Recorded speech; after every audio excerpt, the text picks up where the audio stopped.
In North East Lincolnshire, we start from a position of having an integrated commissioning organisation for adult services. So the local authority's adult social care budget is devolved into the CCG under a Section 75 arrangement.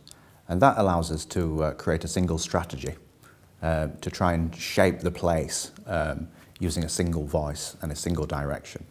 So having an integrated commissioning function allows us to commission integrated provision. It allows us to begin to shape and mould the whole system around the individual. A good example of that is to create a genuine single point of access. So there's one telephone number and there's one front door into health and social care systems.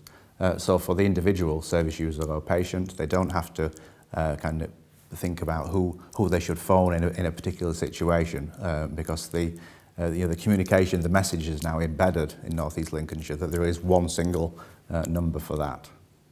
So how do we measure success? I think that success is measured in a number of ways. I think service user and patient satisfaction data is something to look at. I think we've been on a journey since the integration of the commissioning function in 2007, and I think we've seen general improvement across those kind of satisfaction returns from both health and social care.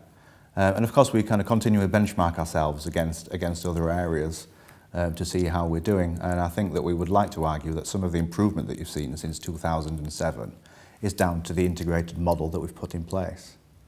I think the fact that we still come up against the national framework, which is very much kind of disintegrated, still causes us issues. So for example, the thing that springs to mind at the moment is the fact that adult social care services are still chargeable, and although we're trying to create a single assessment and a single point of entry, we do have to take into consideration the different legislative and legal frameworks that still exist between health and social care.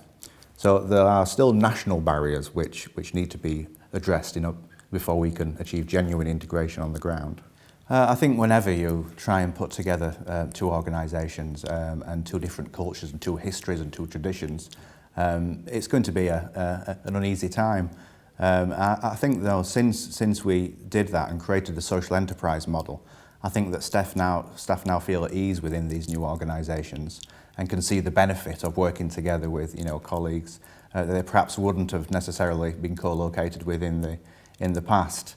I think there's a great deal of learning that can be kind of brought out of that. But ultimately, people agree with the rationale, really, that it's about the patient experience, the service user experience, and there's a definite rationale for doing that. And I think staff, that come from health and social care backgrounds understand that and are quite excited to be working in that integrated way. We have a number of exciting plans for the future. We're going to enhance and increase our single point of access.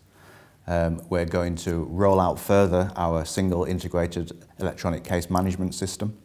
At the moment, we've managed to go down the road of creating that system whereby social workers, district nurses and GPs are looking at the same computer records at the moment. I think the next step is to bring the hospital into that as well. So wherever people are accessing health and social care services across North East Lincolnshire, all the right professionals have their access to that record at the right time. My top tips for other areas looking at this would be to try and create those enablers. So the integrated electronic case management system is a good example of an enabler.